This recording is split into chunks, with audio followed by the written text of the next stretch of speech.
ধুর, এত গরম, ভালোই লাগে না। কাল বৈশাখীটা যে কবে হবে।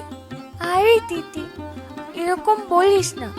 কালকে মা বলছিল রে, কাল বৈশাখী বলে হবে খুব তাড়াতাড়ি, তুই দেখিস। তাই যেন হয় রে ভাই।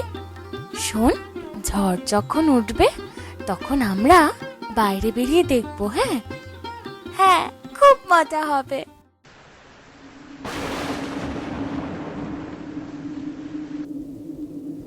কি মজা ভাই রে, কাল বৈশাখী।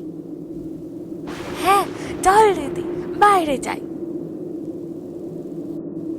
এই, ঝড়ে একদম বেরোবি না, নয়তো হাওয়া উড়িয়ে নিয়ে চলে যাবে। যা, বারান্দায় বসে বসে এই ঝড়টা দেখে যা।